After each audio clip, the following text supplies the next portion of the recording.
আল্লাহ মাফ করবে কিনা? মা বোনেরা, স্বামীর অজান্তে আপনি পরপুরুষের সঙ্গে কথা বলেছেন, দেখেন আমার আল্লাহ কেমনে মাফ করে। ইরাক নামক এলাকার মধ্যে আল্লাহ তাআলার একজন বান্দি বসবাস করতেন। যে মহিলাটার কাম ছিল এলাকার মধ্যে বেহায়াপনা করা, টাকার বিনিময়ে দেহ ব্যবসা করা, দেহ বেচা কিনা করা। আপনারা বলেন বর্তমান সমাজে বহু এলাকার মধ্যে এমন অনেক মহিলার মাইয়া আছে যারা বাজে চরিত্রওয়ালা, তাদের টাকার বিনিময়ে পুরুষদের কাছে দেহ বিক্রি করে সমাজ নষ্ট করে। আপনারা বলেন এমন 12 পাতারি মার্কা বেহায়া মহিলা সোনার বাংলাদেশে আছে না? না।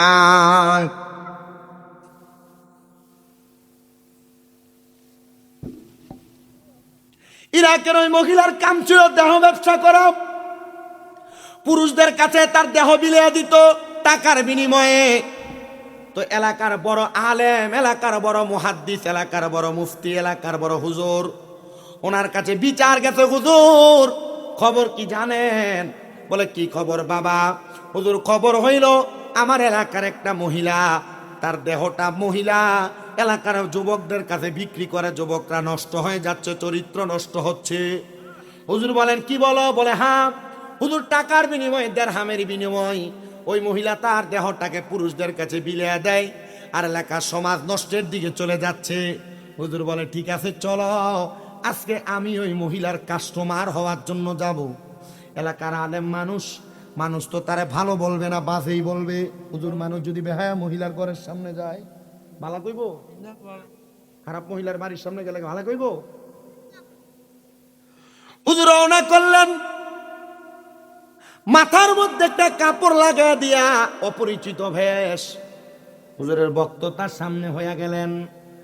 বক্ত ঘরের মধ্যে প্রবেশ করে ডাক দিয়া কয়ে, মহিলা আমার সাথে আমার একজন উস্তাদ আসছেন, যিনি আজকে সারা রাত্রের জন্য তোমাকে বুকিং দিয়ে তার ঘরের মধ্যে বা তোমার ঘরের মধ্যে তারা রাখবে। মহিলা ডাক দিয়া বলেন, তোমার উস্তাদ কি জানে আমাকে তার কাছে সারা রাত্রির জন্য রাখলে আমাকে অনেক টাকা পরিমাণ, সমপরিমাণ অনেক টাকা পয়সা দেওয়া লাগবে? বলে হ্যাঁ জানে। বলে ঠিক আছে যাও, তোমার উস্তাদকে আমার ঘরের দরজায় নিয়ে আসো। বলে তিনি দাঁড়ানো। মহিলা তার দাসীকে ডাক দিলেন, এ আমার সহযোগী, যাও যাও যাও আমার ঘরের দরজার সামনে বাকি অন্যান্য দিনের যত কাস্টমার আর খুদ্দের আছে তুমি তাদেরকে এখান থেকে তাড়াইয়া দাও। বলো আজকে সারা রাত্রের জন্য এই ব্যক্তির উস্তাদ আমাকে বুকিং করে রাখছে, অথবা সারা রাত্রের জন্য বায়না করে রাখছে। মহিলার কথা মোতাবেক সমস্ত কাস্টমার গুলাকে পাঠিয়ে দিয়া এবার ওই আলেমকে ঘরের মধ্যে প্রবেশ করাইলেন। আলেম বলে, এ মহিলা, আমি তো আজকে সারা রাত্রির জন্য তোমাকে আমার জন্য বুলন্দ আর বরাদ্দ করেছি, তুমি জানো? বলে হ্যাঁ। তাহলে তুমি আমারে বলো, আমি যা বলবো তুমি কি আমার কথা মোতাবেক সব কাজ করবে? মহিলার কাজ খারাপ কাজ করা, বাজে কাজ করা। মহিলা তার কথার জবাব দেখে, যেহেতু আপনি আমাকে সারা রাত্রির জন্য আপনি আমাকে বরাদ্দ করে রেখেছেন, তাহলে আপনি যেমন বলবেন আমি তেমন ভাবে আমার রাত্রিটা কাটাইব। হুজুর ডাক দিয়ে বলেন, এ মহিলা শোনো গো, আমি তোমারে বললাম তুমি কি ইসলামের প্রথম ধারাবাহিক যে কৃতকার্য ওযু করা, পবিত্রতা অর্জন করা, তুমি কি জানো? মহিলার চোখগুলা বড় করে ফেললেন আর ডাক দিয়ে বললেন, হুজুর কি বলেন? বলে হ্যাঁ, তুমি যাও তাড়াতাড়ি ওযু বানাও, সুন্দর পবিত্র একটা পোশাক লাগাও।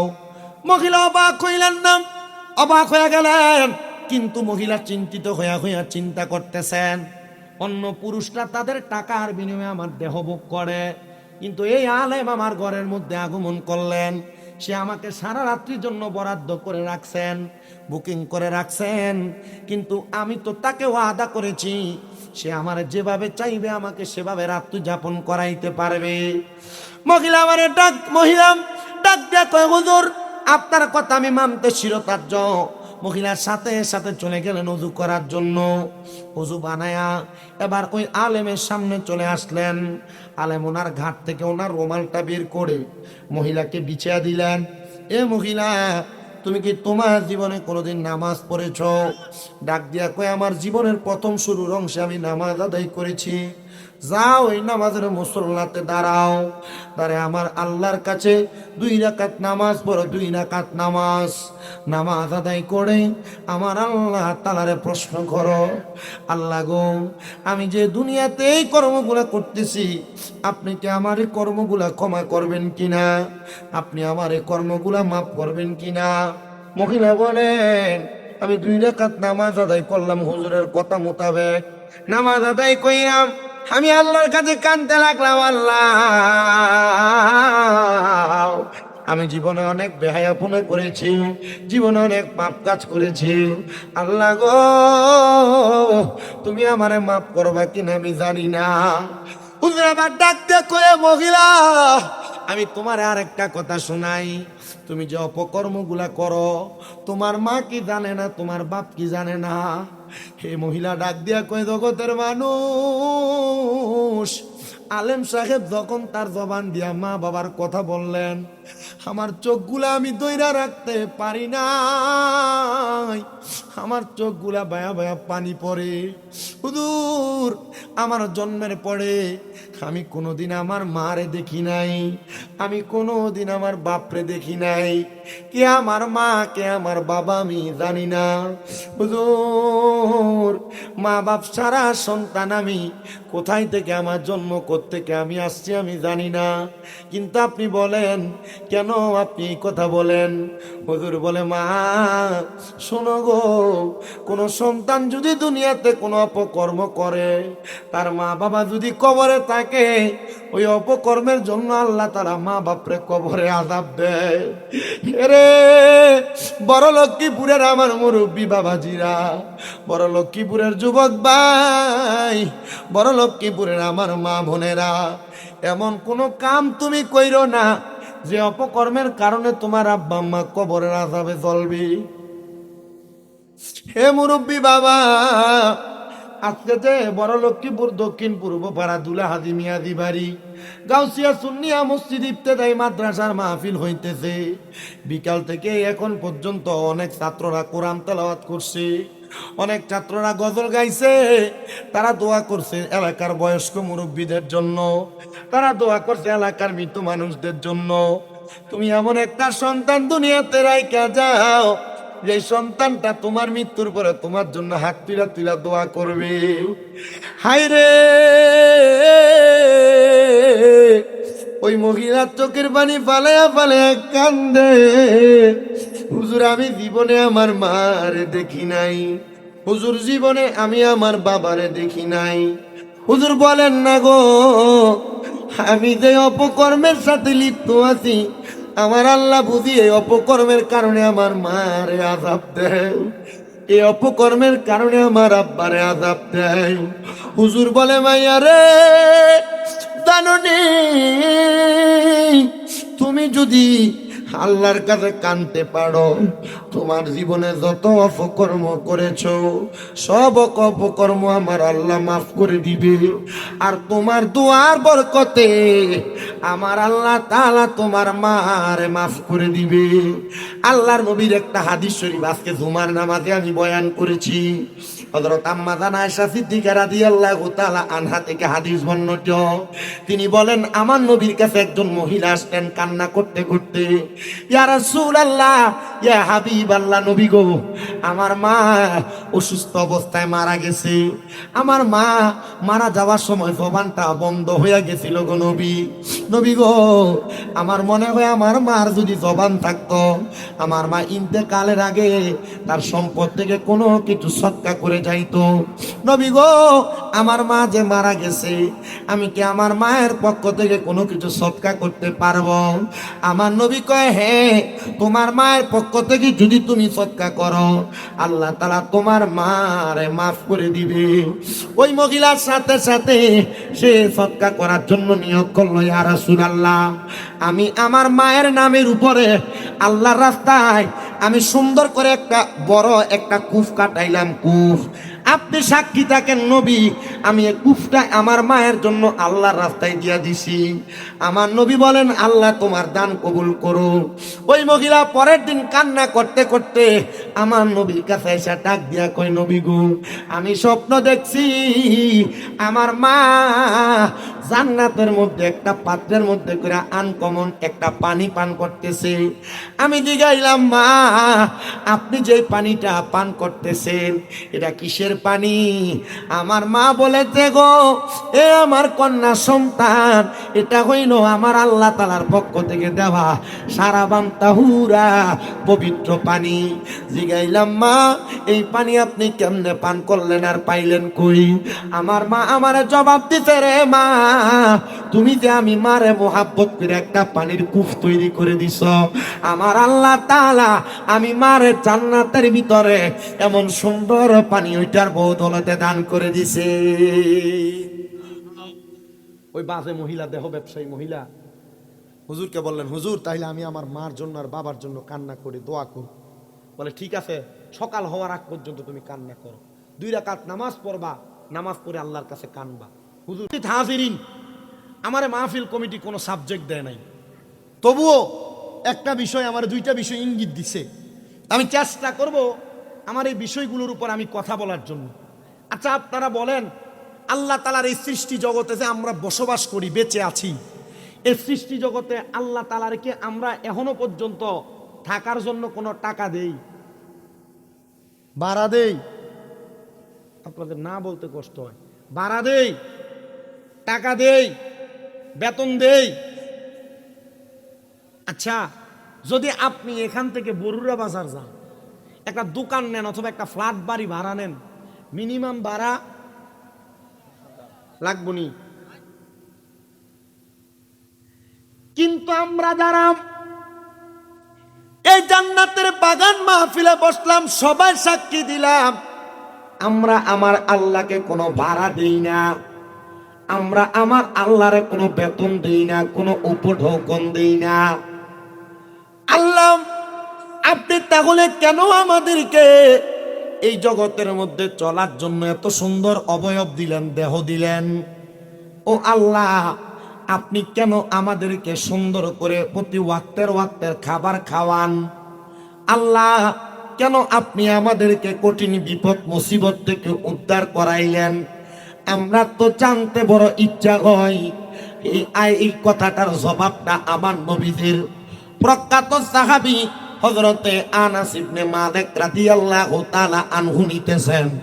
আনাস ইবনে মালিক আমার নবীরে ডাক নিয়ে বলেন, নবী গো, ইয়া রাসূলুল্লাহ, আপনি নবী বলেন না আমার আল্লাহ কেন আমাদেরকে বাঁচিয়ে রাখলেন, আবার খাওয়ায় আবার পড়ায়? আল্লাহ কেন আমাদেরকে দুনিয়ার জমিনের মধ্যে সম্পদ দেয় আবার গরিব বানায়?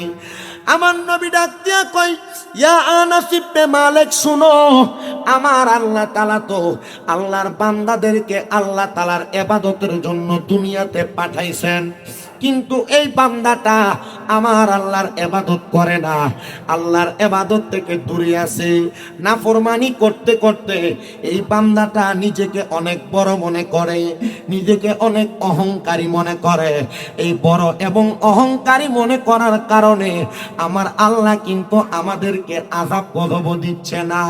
আমার নবী বলেন, আনাস ইবনে মালিক শুনো, আমার আল্লাহ তাআলা একদিন ময়দানে মাশরে তাদের বিচার করবে।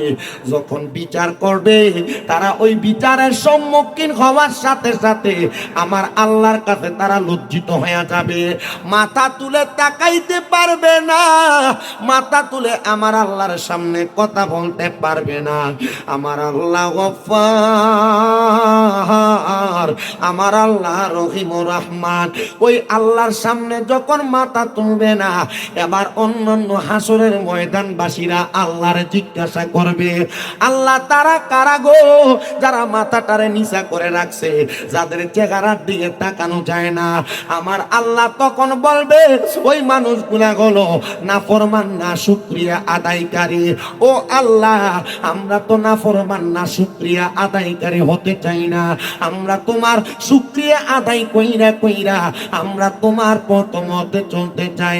আমার আল্লাহ কয়, বান্দা বান্দা, যদি তোমরা নাফরমান না হতে চাও, মরণের আগে তোমরা আমি আল্লাহর কাছে তোমরা তোমাদের মস্তক অবনত করো, মাথাটাকে ঠেকায়া দিয়া আমি আল্লাহ তাআলার কাছে ইবাদতে মশগুল হয়ে যাও। আল্লাহর নবী হযরতে মুহাম্মদ মুস্তাফা সাল্লাল্লাহু আলাইহি ওয়াসাল্লাম নবী আমার বলে, আল্লাহ তাআলার আদেশ মোতাবেক কোন মানুষ যদি আল্লাহকে সিজদা দেয়, কোন মানুষ যদি আল্লাহর কাছে কোনো কিছু চায়, আমার আল্লাহ তাদেরকে সব কিছু দান করে দেয়। ও আল্লাহ, আপনি যে আমাদেরকে দান করে দেন, আমরা তো আপনার দান পাওয়ার পরেও নাফরমানিয়া শুকরিয়া আদায় করি। এ বড় লক্ষ্মীপুরের বাবা, পর্দার অন্তরালের মা, আপনারা যারা এখনো পর্যন্ত আল্লাহর শুকরিয়া আদায় করেন না, ব্যাপারটা ঘুরে কত মহিলা এরা এখনো পর্যন্ত আল্লাহ তাআলার শুকরিয়ার ব্যাপারে কোনো ধারণা রাখে না। আমি আপনাদেরকে বলবো, আমি আসার সাথে সাথে আমার একজন মুরব্বী বাবা আমারে বলছে, হুজুর এলাকার অনেক মানুষ বিদেশে থাকে, অনেক প্রবাসীরা বিদেশ থেকে বিচার দেয়, বহু প্রবাসীর স্ত্রীরা পর্দা করে না, বহু প্রবাসীর স্ত্রীরা বেপর্দা ঘুরে, অনেক প্রবাসীরা বিচার দেয়, হুজুর আমাদের স্ত্রীরা আমরা কোনো কথা বলতে শুনতে চায় না, আমাদের আদেশ ছাড়া বাড়ি থেকে বের হয়ে যায়, আমাদের অনুমতি ছাড়া আমাদের স্ত্রীরা রাস্তায় রাস্তায় ঘুরে। আপনারা বলেন, বড় লক্ষ্মীপুর সহ বড়ুরা এলাকার মধ্যে স্বামীর অবাধ্য এমন অনেক মহিলা আছে না নাই? জামাইর কথা শুনে না এমন অনেক বেডিয়াত আছে না নাই? আপনারা কি কষ্ট হইতেছে? বড় লক্ষ্মীপুরের মাহফিল, আমি তো নতুন না, নতুন নাকি পুরান, এবার তিনবার যেহেতু আসছি, 5তম মাহফিল, মাঝখানে হয়তো 2টা বছর, আমি 3বার আসাতে আপনারা বেজার হয়ে বই রয়েছেন, ঠিক না? আমি আজকে যে ওয়াজ করতেছি, আমার কিন্তু এটা আমার ইঙ্গিত দিছে, শুধু ডাইরেক্ট আমার সাবজেক্ট দেয় নাই। গত লাস্ট 3 দিন আমি এই ওয়াজটাই করতেছি, মানে মহিলাদের স্বামীর অবাধ্যতার ওয়াজ। আমার একটা ওয়াজ মনে হয় ইউটিউবে বা ফেসবুকে কোনো জায়গায় মনে হয় স্বামীর অবাধ্য মহিলাদের শাস্তির একটা ওয়াজ ভাইরাল হয়েছে। এটা দেখার পর এখন জেনে যায় এনে এক লোক তো ফোন দিয়ে বিচারি দিয়ে দিছে চান্দিনা থেকে, হুজুর আপনার স্বামী স্ত্রীর মহাব্বতের আলোচনাটা শুনছিলাম, কিন্তু হুজুর বড় কষ্ট, এই কষ্টের কথা বইলা উনি নিজে কান্না করে দিছেন। আমি দিয়ে গেলাম, কারণ কি? আপনার নাম্বার তো বিদেশি নাম্বার, কোন দেশ? হুজুর সৌদি আরব। তো কান্দেন কেন? হুজুর আমার 2টা ছেলে, আমার স্ত্রীটা একটা ছেলের বয়স 5 থেকে 6, আর একটা ছেলের বয়স 7 থেকে 8 বছর। হুজুর আমার এই 2টা বাচ্চা ফালাইয়া দিয়ে আমার বউটা আরেকটা ছেলের সাথে ভাইগা গেছে। আমি বললাম, তুই বেটা বেটা, তুই বল লেগে কান্দোস কেন? হুজুর আল্লাহর কসম আমি আমার বউর জন্য কান্দি না। দিয়ে গেলাম, কান্দেন কেন? জবাব দিছে, হুজুর আমি কান্দি, আমার বউ চলে গেছে, সে একটা স্বামী পেয়ে গেছে, আমি বাড়িতে আসলে আমি একটা বিয়ে করলে আমি একটা স্ত্রী পাবো। হুজুর আমার এই 2টা বাচ্চা তো এতিম হয়ে গেছে, আমার এই 2টা বাচ্চা তো আর তার মা হয় কোন। আপনারা বলেন, বর্তমান সমাজের বাস্তব চিত্রে এমন অবস্থা আছে না নাই? মহিলারা স্বামীর কথা না শুনে অবাধ্যভাবে রাস্তায় রাস্তায় ঘুরে, স্বামীর আদেশ না মাইনা মার্কেটে ঘুরে, এমন অনেক মহিলা আছে না নাই? বড় লক্ষ্মীপুরের মহিলারা যদি আমার ওয়াজ শুনে থাকেন, আমার মনে হয় আমার এই ওয়াজ থেকে আপনি হেদায়েত পাবেন। অনেকে চিন্তা করে জীবনে তো গুনাহ অনেক করছি, এখন কি আর মাফ চাইলে আল্লাহ মাফ করবনি? যাক, যেমন যেমন যেমন দিন কোন রকম কাটাইয়া দেই, গেছে দিন কোন রকম, যাক দিনের লাগ যদি গেছে দিন কোন রকম, দিনের দিকে ছাইয়া অমুকতা একদিন দিনের লাগল ভাইয়া। এরা মনে করছে হয়তো আমার জীবনটা শেষ, আর মনে হয় জীবন আমি পাইতাম না, আমারে আল্লাহ মাফ করবনি। আরে আল্লাহর কোন বান্দা, আল্লাহর কোন বান্দে যদি গুনাহ করতে করতে তাদের জীবনটাকে একবার বরবাদও করে ফেলে। আপনারা বলেন এই বরবাদ জীবন থেকে এই জীবনকে হেদায়েতের পথে আনতে পারে একজন, তিনি কে? করে তো শোনেন না, আর্থিং এর সমস্যা হয় কেন? এটা সারাদিন দেখছেন, শব্দ ঠিক আছে, শোনা বন্ধ করেন।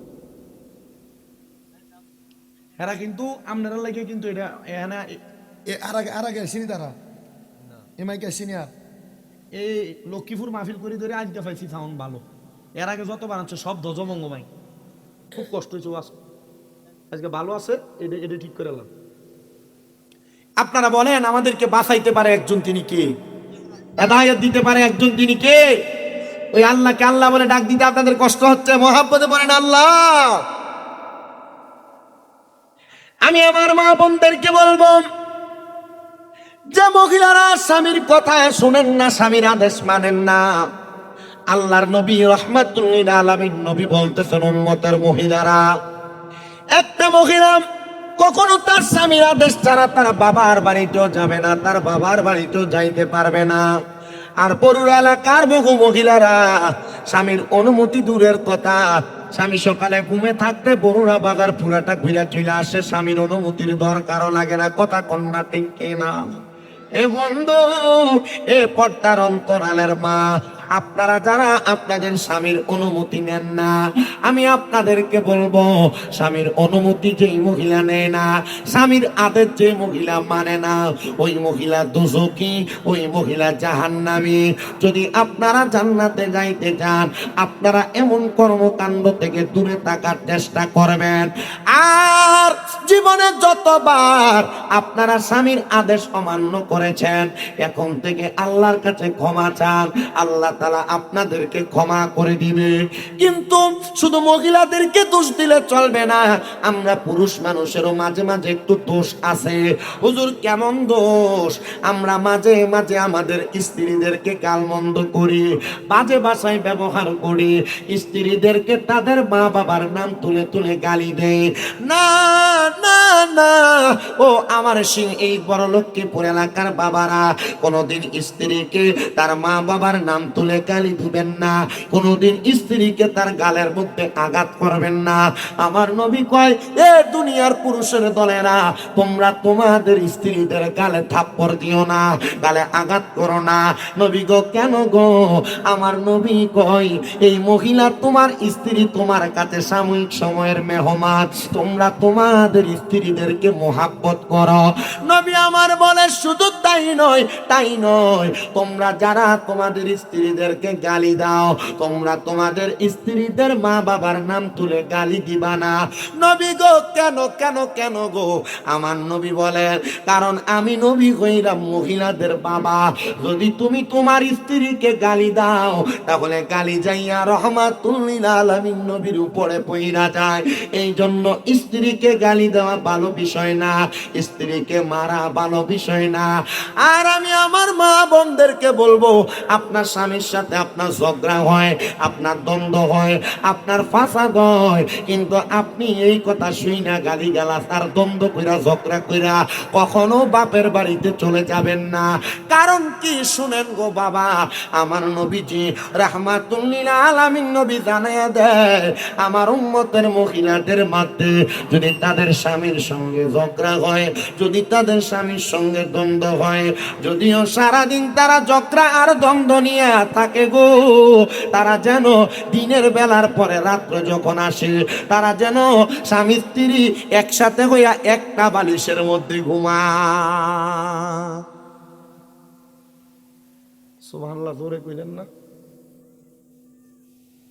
দিনের বেলা যত ঝগড়া, যত দ্বন্দ্ব, এই আপনি বইয়েন আর দৌড়াদৌড়ি করেন না, নিরাল বইয়েন, থাকে না, বসেন, আর লাগতো না, নিরাল।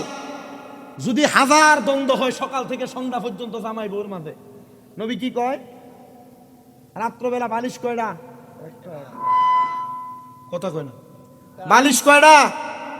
উমা না, রাত্রবেলা ঘুমাইলে যেদিন ঝগড়া হয় এদিন অন্যদিকে মুখ ফিরে ফিরতে।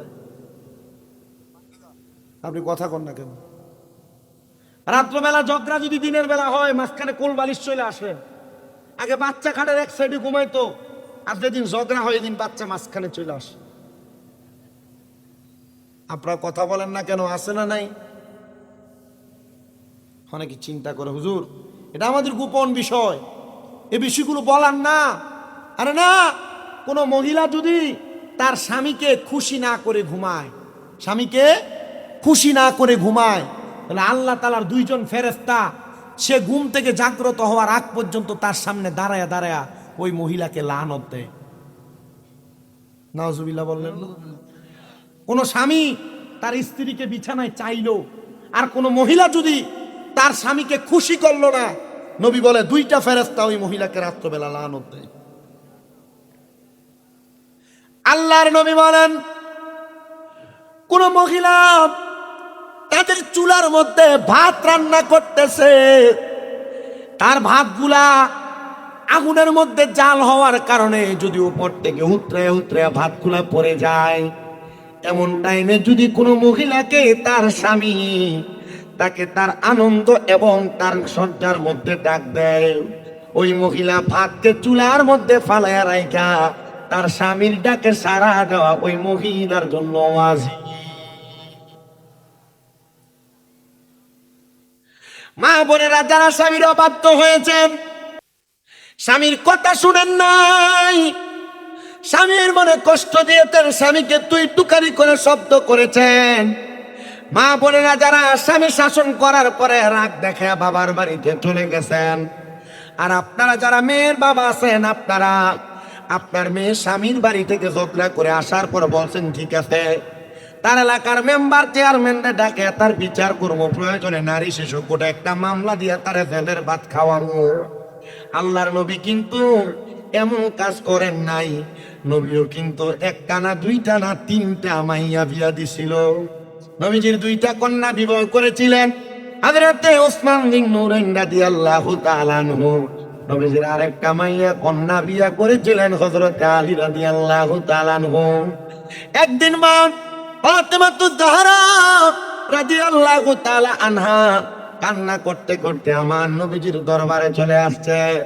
আমার নবীজি ডাক দিয়ে কয়, ফাতেমা তুমি একা কেন? আমার আলী কোথায়? সুবহানাল্লাহ। যখন আমার নবী এই কথা বললেন, খাতুনে জান্নাত ফাতেমা বলে, আব্বা জান, আমি আপনার মেয়ের জামাতা হযরত আলীকে আমার সাথে আনি নাই। নবী আমার বলে, ফাতেমা যাও, ফিরে যাও, আমার আলীকে ছাড়া আর তুমি আসবে না। আমার নবী রাহমাতুল লিল আলামিন নবীজি খাতুনে জান্নাত ফাতেমাকে স্বামীকে নিয়ে বাবার বাড়িতে আসার অনুমতি দিলেন। নবীজি রাগান্বিত হয়ে গেছে এই খবর আর এই সংবাদ যখন মা ফাতেমা বুঝতে পারলেন, মা ফাতেমা তাড়াতাড়ি বাড়িতে যাইয়া হযরতে আলী কাররামাল্লাহু ওয়াজহুকে ওনার সাথে করে নিয়ে আসলেন। যখন নিয়ে আসলেন, আমার নবী তাকে দেখলেন হযরত আলী রাদিয়াল্লাহু তাআলা আনহু মুস্কি মুস্কি হাসতেছে, আর মা ফাতেমা চোখ ফালায়া ফালায়া কান্না করতেছে। এ ফাতেমা, আপনি কেন কান্না করেন গো? ফাতেমা কয়, আব্বা জান, আপনার স্বামী হযরত আপনার কলিজার টুকরা জামাতা হযরত আলী কাররামাল্লাহু ওয়াজহুর সাথে আমার ঝগড়া, আমার দ্বন্দ্ব। এবার মা ফাতেমা হযরত আলীর নামে কয়েকটা অভিযোগ আমার নবীর কাছে বলতে লাগলেন। আমার নবী বলে, খামোশ, এ ফাতেমা খামোশ। স্বামীর ব্যাপারে কোনো মহিলা যেন বদদুয়া না করে, কোনো অভিযোগ না দেয়। আমার নবী কয়, লানাতুল্লাহি আলাইহি। আমি নবী বললাম, যে মহিলা তার স্বামীর ব্যাপারে অভিযোগ করে, যে মহিলা তার স্বামীকে খাটো করার জন্য মানুষের কাছে বদনাম করে, আমার আল্লাহ যেন ওই মহিলাকে লানত প্রদান করে।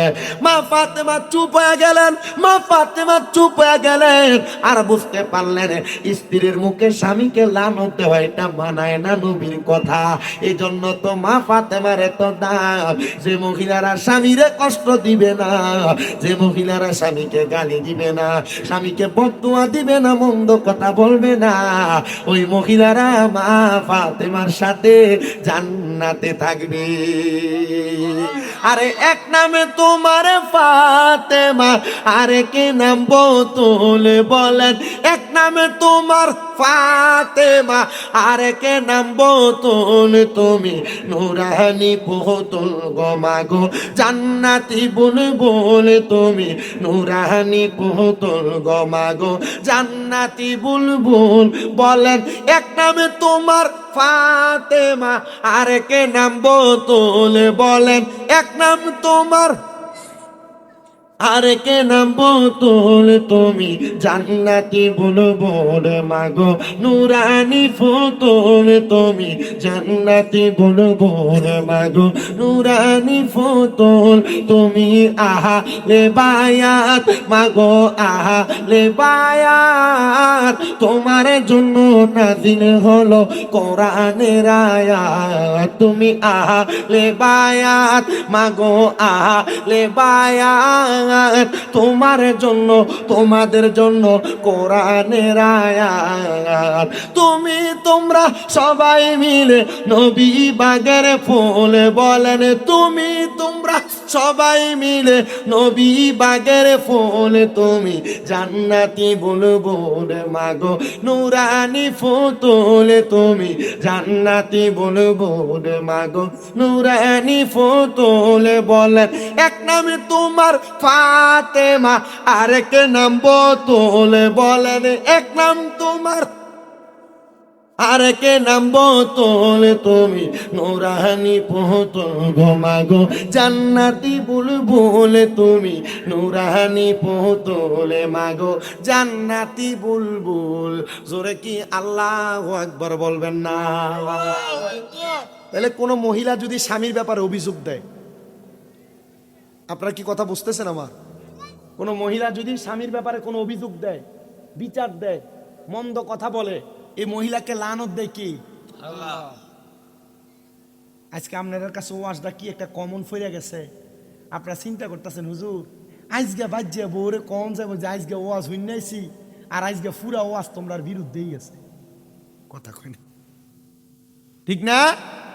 বড় লক্ষ্মীপুরের অনেক মহিলারা আমার কাছে যায়, আমরা মনে করি না আমরা এলাকার বেরিয়ে, আমার বাড়িতে যায় অনেক বড় লক্ষ্মীপুরের মহিলা যায়, শিলমুড়ির বহু মহিলা যায়। আমার আম্মা অসুস্থ হওয়ার পর অনেকে গেছে, অনেকে আমার আম্মাকে চাই আসতে যায়। এরা কইব যে আরে আমরা কীর্তাম হুজুরের বক্ত হইছি, আসল হয়ে গেছে আমার ভাই। আস্তা একবারে কি আস না কই দিয়ে দে লাল লাল, এটি কি আস কয় রাজাস, এমন দুইটা আস লয়ে গেছে ভাই, গাছের নারকেল লয়ে গেছে ভাই। হ্যাঁ, এরা কইব আমরার বিরুদ্ধে ওয়াজ করবার লাগিয়া আপনার দাওয়াত দিয়ে নিছিল আর আমরা আপনার আশ খাবাই। আমি চিন্তা করি রে বেরি, আপনারা আমি চাই না বড় লক্ষ্মীপুরের কোনো মহিলা দুজকে যাক, আমি চাই বড় লক্ষ্মীপুরের প্রত্যেকটা মহিলা জান্নাতে যাক। আপনারা চান কি না? আওয়াজ একটু কম, এদের গলা বেশি আওয়াজ।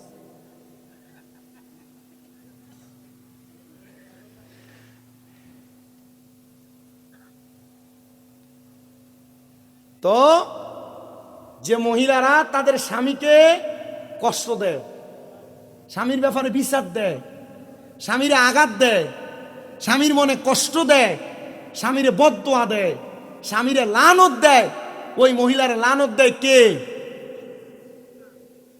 পাইলাম তো লানত যে আল্লাহ দেয় শুধু তাই না, আমার নবী বলেন আমি যখন মেরাজে গেলাম আমি 3 প্রকারের মহিলা দেখছি দোজকে। কয় প্রকার? 3 প্রকার।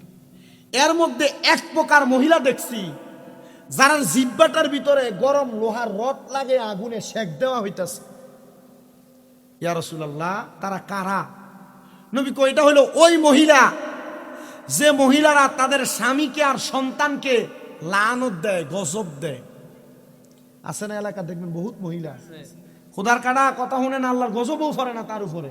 ছেলে মেয়ের এমন কথা কয় না যে আমার ইনকাম না থাকলে, কামাই রুজি না থাকলে, কয় না কি এক বলার কাছে আমার মা বাবা আমারে বিয়ে দিল, এটা কামাই রুজিও নাই, তার লগের শুধুটা কত টাকা কামাই করে তার কোনো কামাই রুজি নাই, এমন তুই তুকারি আর শব্দ কইরা স্বামীরে লানত দেয় না। নবী বলেন এমন মহিলা দেখছি যাদের জিহ্বাতে লোহার গরম রড লাগায় দিয়া তাদেরকে শাস্তি দেওয়া হচ্ছে। এবার মহিলাদের মনে প্রশ্ন থাকতে পারে, হুজুর আমরা তো অনেক অন্যায় করেছি, আমরা তো অনেক পাপ করেছি, আমাদের স্বামীদের কথা শুনি নাই।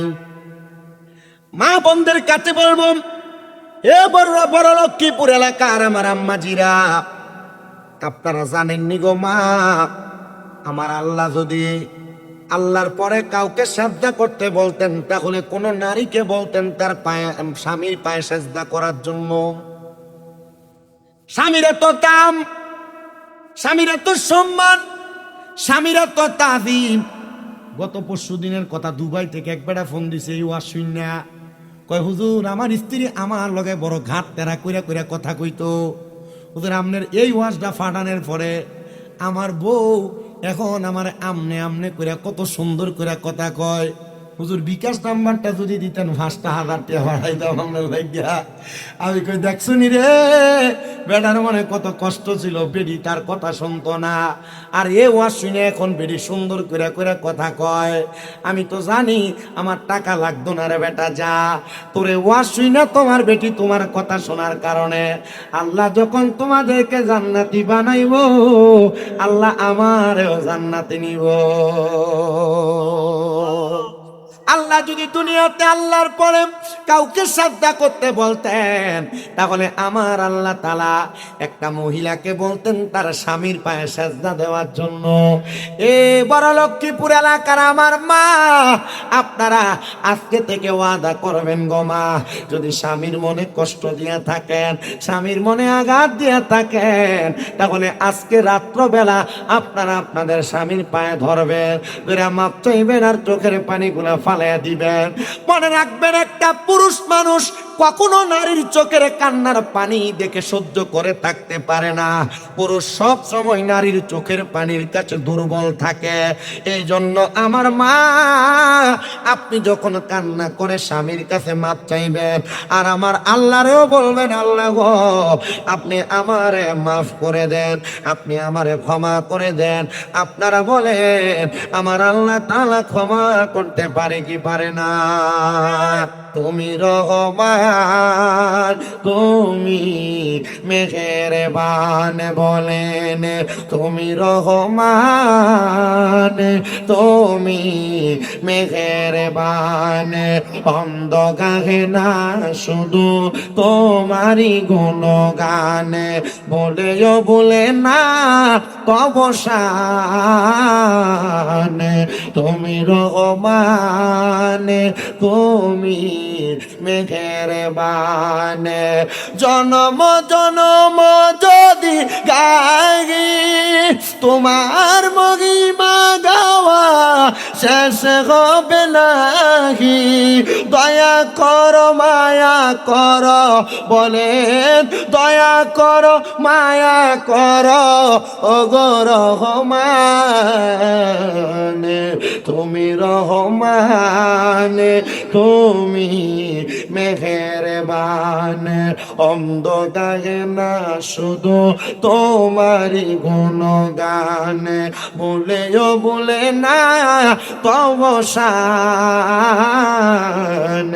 তুমি রহমান, তুমি মেহেরবান।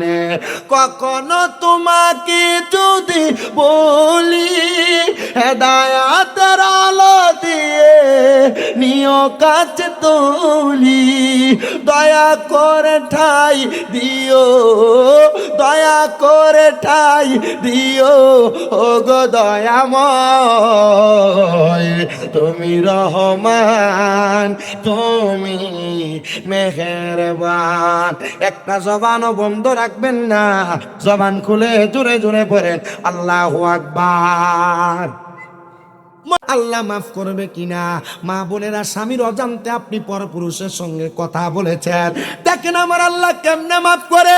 ইরাক নামক এলাকার মধ্যে আল্লাহ তাআলার একজন বান্দি বসবাস করতেন, যে মহিলাটার কাম ছিল এলাকার মধ্যে বেহায়াপনা করা, টাকার বিনিময়ে দেহ ব্যবসা করা, দেহ বেচা কিনা করা। আপনারা বলেন বর্তমান সমাজে বহু এলাকার মধ্যে এমন অনেক মহিলার মাইয়া আছে যারা বাজে চরিত্রওয়ালা, তাদের টাকার বিনিময়ে পুরুষদের কাছে দেহ বিক্রি করে সমাজ নষ্ট করে। আপনারা বলেন এমন 12 পাতারি মার্কা বেহায়া মহিলা সোনার বাংলাদেশে আছে না না?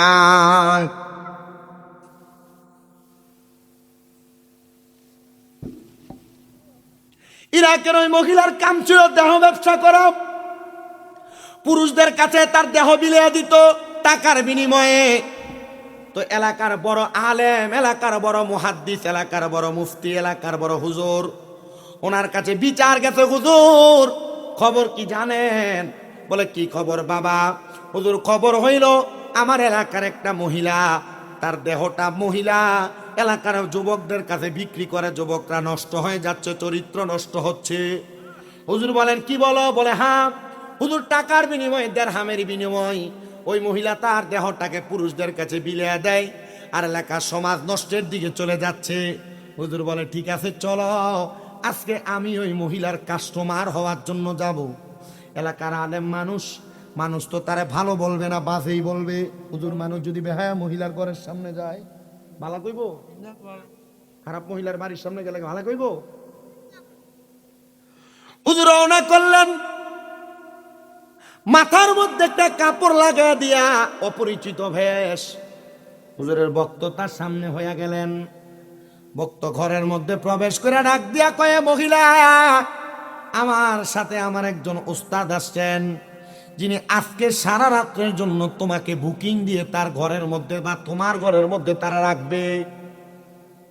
মহিলা ডাক দিয়া বলেন, তোমার উস্তাদ কি জানে আমাকে তার কাছে সারা রাত্রির জন্য রাখলে আমাকে অনেক টাকা পরিমাণ, সমপরিমাণ অনেক টাকা পয়সা দেওয়া লাগবে? বলে হ্যাঁ জানি। বলে ঠিক আছে যাও, তোমার উস্তাদকে আমার ঘরের দরজায় নিয়ে আসো। বলে তিনি দাঁড়ানো। মহিলা তার দাসীকে ডাক দিলেন, এ আমার সহযোগী, যাও যাও যাও আমার ঘরের দরজার সামনে বাকি অন্যান্য দিনের যত কাস্টমার আর খুদ্দের আছে তুমি তাদেরকে এখান থেকে তাড়াইয়া দাও। বলো আজকে সারা রাত্রের জন্য এই ব্যক্তির উস্তাদ আমাকে বুকিং করে রাখছে, অথবা সারা রাত্রের জন্য বায়না করে রাখছে।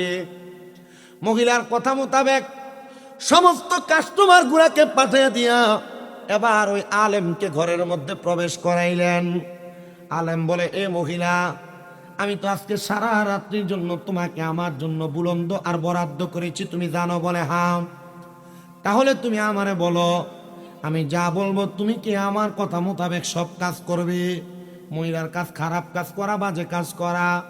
মহিলা তার কথার জবাব দেখে, যেহেতু আপনি আমাকে সারা রাত্রির জন্য আপনি আমাকে বরাদ্দ করে রেখেছেন, তাহলে আপনি যেমন বলবেন আমি তেমন ভাবে আমার রাত্রিটা কাটাইব। হুজুর ডাক দিয়ে বলেন, এ মহিলা শোনো গো, আমি তোমারে বললাম তুমি কি ইসলামের প্রথম ধারাবাহিক যে কৃতকার্য ওযু করা, পবিত্রতা অর্জন করা, তুমি কি জানো? মহিলার চোখগুলা বড় করে ফেললেন আর ডাক দিয়ে বললেন, হুজুর কি বলেন?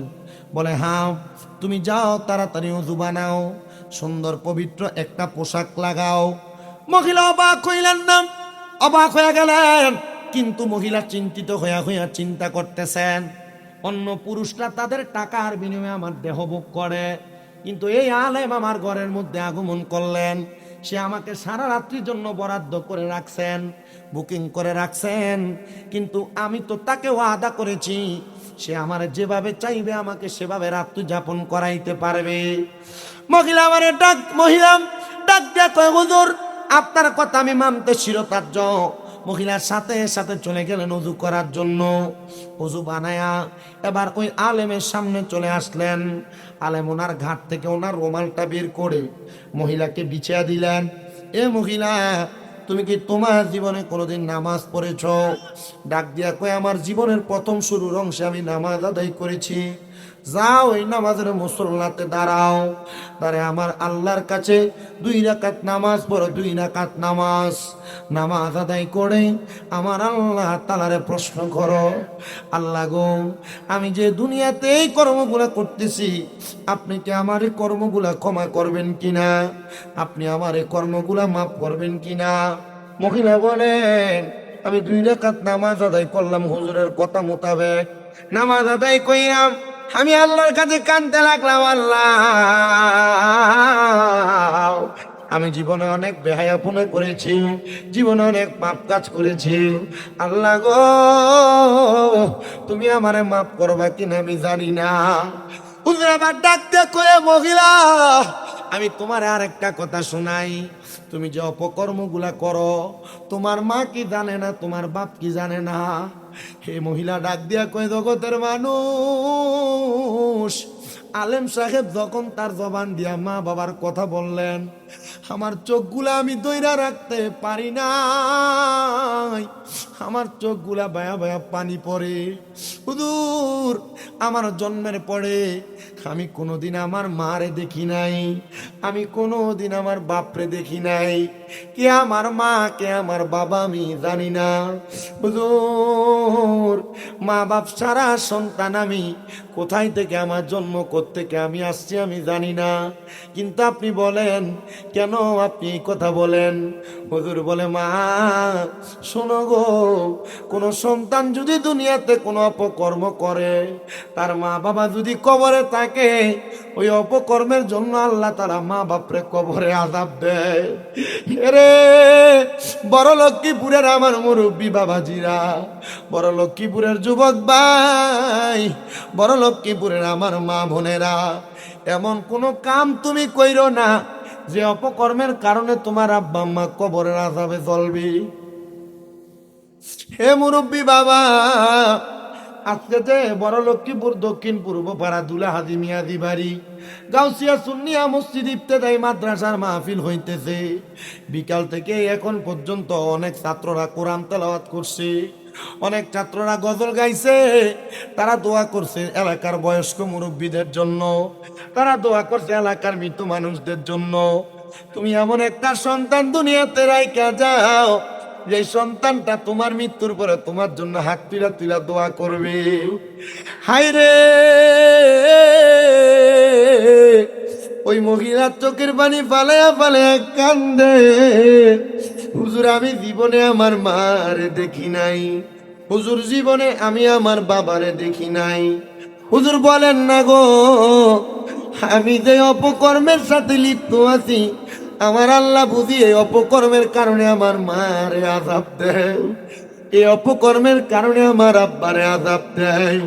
হুজুর বলে, মাইয়া রে, জানোনি তুমি যদি আল্লাহর কাছে কানতে পারো, তোমার জীবনে যত অপকর্ম করেছো সব অপকর্ম আমার আল্লাহ মাফ করে দিবে, আর তোমার দুয়ার বরকতে আমার আল্লাহ তাআলা তোমার মারে মাফ করে দিবে। আল্লাহর নবীর একটা হাদিস শরীফ আজকে জুমার নামাজে আমি বয়ান করেছি। হযরত আম্মা জান আয়েশা সিদ্দিকা রাদিয়াল্লাহু তাআলা আনহা থেকে হাদিস বর্ণিত। তিনি বলেন, আমার নবীর কাছে একজন মহিলা আসলেন কান্না করতে করতে, ইয়া রাসূলুল্লাহ, ইয়া হাবিবাল্লাহ, নবী গো, আমার মা অসুস্থ অবস্থায় মারা গেছে, আমার মা মারা যাওয়ার সময় জবানটা বন্ধ হয়ে গেছিল গো নবী, নবী গো, আমার মনে হয় আমার মার যদি জবান থাকতো, আমার মা ইন্তেকালের আগে তার সম্পদ থেকে কোনো কিছু সদকা করে যাইতো। নবী গো, আমার মা যে মারা গেছে, আমি কি আমার মায়ের পক্ষ থেকে কোনো কিছু সদকা করতে পারবো? আমার নবী কয়, হ্যাঁ, তোমার মায়ের পক্ষ থেকে যদি তুমি সদকা করো, আল্লাহ তাআলা তোমার মারে মাফ করে দিবে। ওই মহিলার সাথে সাথে সে সদকা করার জন্য নিয়োগ করলো, ইয়া রাসূলুল্লাহ, আমি আমার মায়ের নামের উপরে আল্লাহর রাস্তায় আমি সুন্দর করে একটা বড় একটা কূপ কাটাইলাম, কূপ, আপনি সাক্ষী থাকেন নবী, আমি এই কূপটা আমার মায়ের জন্য আল্লাহর রাস্তায় দিয়া দিছি। আমার নবী বলেন, আল্লাহ তোমার দান কবুল করো। ওই মহিলা পরের দিন কান্না করতে করতে আমার নবীর কাছে এসে ডাক দিয়া কয়, নবী গো, আমি স্বপ্ন দেখছি আমার মা জান্নাতের মধ্যে একটা পাত্রের মধ্যে করে আনকমন একটা পানি পান করতেছে। আমি জিগাইলাম, মা আপনি যে পানিটা পান করতেছেন এটা কিসের পানি? আমার মা বলেছে, গো এ আমার কন্যা সন্তান, এটা হইল আমার আল্লাহ তাআলার পক্ষ থেকে দেওয়া সারাবান তাহুরা পবিত্র পানি। জিগাইলাম, মা এই পানি আপনি কেমনে পান করলেন আর পাইলেন কই? আমার মা আমারে জবাব দিতে, রে মা, তুমি যে আমি মারে মোহাব্বত করে একটা পানির কূপ তৈরি করে দিছ, আমার আল্লাহ তাআলা আমি মারে জান্নাতের ভিতরে এমন সুন্দর পানি ওইটার বদৌলতে দান করে দিছে। ওই বাজে মহিলা, দেহ ব্যবসায়ী মহিলা হুজুরকে বললেন, হুজুর তাইলে আমি আমার মার জন্য আর বাবার জন্য কান্না করি, দোয়া করি। বলে, ঠিক আছে, সকাল হওয়ার আগ পর্যন্ত তুমি কান্না করো। 2 রাকাত নামাজ পড়বা, নামাজ পড়ে আল্লাহর কাছে কানবা। হুজুর ঘর থেকে বের হয়ে গেছে। সকালবেলা এলাকাতে আওয়াজ হয়েছে, এই এলাকার মানুষ খবর পাইছো? এলাকার যে মহিলা অপকর্ম করতো, বেশ্যা ছিল, এ মহিলা দেহ ব্যবসায়ী, মহিলা ইন্তেকাল করছে। চলো, আমরা এলাকার কোনো মানুষ তার জানাজা পড়ব না, কারণ এই মহিলা বাজে মহিলা ছিল। হুজুর খবর পাইলেন, খবর পেয়ে দৌড়ে ওই মহিলার বাড়ির সামনে যায় মহিলার দাসী আর বান্দিটারে প্রশ্ন করে, দাসী তোমার এই মহিলা কেমনে মারা গেল? দাসী ডাক দিয়া কই, হুজুর আমার এই মহিলা, আমার মনিব, আমার মালিক কেমনে মরছে জানেন? আমি প্রতিদিন সকালবেলা আমার মনিবের বাড়িতে আসতাম, তার জন্য সুন্দর সুন্দর খাবার আমি রেডি করতাম, তারপর আমি তারে ঘুম থেকে জাগ্রত করতাম। আমি তার জন্য ভালো খাবার বানায়াম, সুন্দর কইরা গরম পানি রেডি করতাম সে গোসল করার জন্য, শরীরকে সুগন্ধিযুক্ত করার জন্য তার জন্য আমি সুগন্ধি রেডি করে রাখতাম। আমি প্রত্যেক দিনের ন্যায় আমার মালিকের জন্য খাবার বানায়া গরম পানি রেডি কইরা সুগন্ধি রেডি করে আমি আমার মালিকের ঘরে গেলাম। হুজুর আমি অন্যদিন যা দেখতাম আমার মনিব ওই মহিলাটার গায়ে কোনো জামা কাপড় থাকতো না, উলঙ্গ অবস্থায় খাটের মধ্যে শুয়া থাকতো। হুজুর অন্য দিনের মতো আমি আজকে দেখি নাই, আমি আজকে আইসা দেখছি আমার মালিক ওই মহিলাটা তার খাটের মধ্যে নাই, সাদা একটা বিছানার মধ্যে, সাদা একটা রুমালের মধ্যে আমার মালিক সেজদার মধ্যে পুরা রইছে। হুজুর তো জানে এটা হুজুরেরই কাম ছিল। হুজুর নিজে তার কাঁধে রুমালটা দিয়ে আসছিল ওই মহিলাকে। ওই কাজের মহিলা কই, হুজুর আমি আমার মনিবকে একবার না দুইবার না বারবার ডাক দিছি, ও মনিব উঠেন না গো, কিন্তু আমার ডাকে আমার মনিব সাড়া দেয় নাই। আমি আমার মনিবটারে যখন তার ডান ঘাটটার মধ্যে এভাবে ধরে আমি লাড়া দিয়া ডাক দিছি, আমি দেখছি মহিলাটা বাম দিকে কাইত হইয়া পড়া গেছে। আমি জিগাইলাম, রে এই মহিলা তার দেহ দিয়ে এলাকার প্রত্যেকটা যুবক, প্রত্যেকটা মানুষকে পাগল করে রাখছে, এই মহিলার দেহটা নিতর হইয়া পইরা রইছে, আমরা তার জানাজার নামাজও পড়ব না, এটা হতে পারে না। আরে কাজের মহিলাটা কান্দে, হুজুর তারে কি কেউ জানাজা পড়াবে না? হুজুর বলে, আমি এলাকার সব মানুষের ডাক দিলাম, চলো আমরা একসাথে তার জানাজার নামাজটা আদায় করি। কেউ আসে না, কেউ আসে না। যখন কেউ আসে না, হুজুর বলে, আমি একা একা একটা কবর খুঁজছি। আমি কবরটা খুইরাম, যে তো কেউ তার জানাজা পড়ে না, আমি তারা একা একা কবরের মধ্যে নামাইছি, নামাইয়া তারে মাটি দিয়ে দাফন কইরা ফেলছি। আর আল্লাহর কাছে কাঁদছি, আল্লাহ তুমি তো অন্তর্যামী, তুমি গুনাহ ক্ষমাকারী, আল্লাহ তুমি তোমার বান্দির মাফ করে দাও। হুজুর বলে, আমি একা একা তারে মাটি দিয়া দাফন কইরা আমি যখন চলে গেছি, আমি আমার মসজিদের মধ্যে নামাজ আদায় করি, এলাকার মানুষ আমার বাজে বাজে কথা বলি, এলাকার মানুষ আমারে মন্দ মন্দ কথা বলে। যখন আমারে মন্দ কথা বলে, আমি এলাকার মানুষের কথাগুলা সহ্য করতে না পাইরা আমি এলাকা ত্যাগ করে অন্য এলাকাতে গমন করেছি। আমি ফজরের নামাজের সময় আমি মসজিদের মধ্যে প্রবেশ করেছি। প্রবেশ করার সাথে সাথে জগতের মানুষ, আমি দেখলাম অন্য দিনে মসজিদে যত মানুষ থাকে, আজকে মসজিদের মধ্যে তার চাইতে 10 গুণের চেয়ে বেশি মানুষ। আমি অবাক হয়ে গেলাম, ও এলাকার মানুষ, তোমরা কেন দলে দলে মসজিদে আসলা? আমার জবাব দেয়, হুজুর আমরা এমন একটা মারাত্মক স্বপ্ন দেখছি গো, আমরা দেখছি কে জানি আমরা রে আইসা ঘুমের ঘরে ডাকে আর কয়, হে এলাকার মানুষ, তোমরা আমার এমন একজন পাগল উম্মতের জানাজা না পইরা কেমনে মাটি দিলা। হুজুর, আমরা জানাজা তো সবাইরই পড়ি, কিন্তু আমরা তো এলাকার দেহ ব্যবসায়ী মহিলাটার জানাজার নামাজ পড়ি নাই। হুজুর, এই জন্য স্বপ্নটা দেখছি। হুজুর কয়, তোমাদের কাছে সে দেহ ব্যবসায়ী হতে পারে, তোমাদের কাছে সে ব্যবসা হতে পারে। শুনো রে, গত আগের দিন রাত্রবেলা এই মহিলাটা দেহ ব্যবসা করে করে চলতো, কিন্তু আমার আল্লাহর কাছে ওই মহিলাটা তওবা করছে।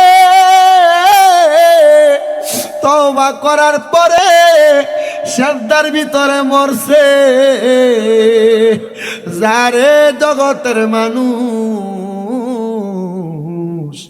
মাত্র এক রাত্র সেজদা দিয়া তওবা করার কারণে আমার আল্লাহ তারে দুনিয়ার সব গুনাহ মাফ কইরা আমার আল্লাহ তারে জান্নাতি বানাইয়া দিছে।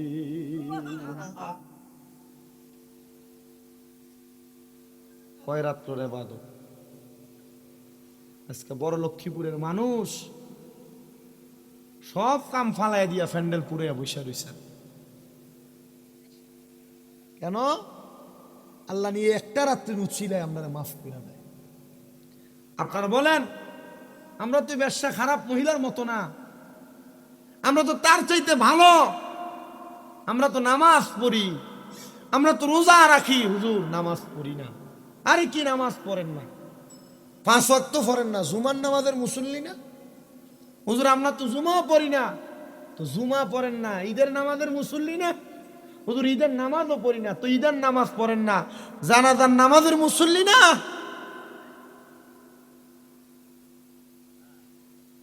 আপনি যেই ওয়াক্তের মুসল্লি, আল্লাহ আপনাকে হয়তো সেই ওয়াক্তের উসিলায় মাফ করতে পারে।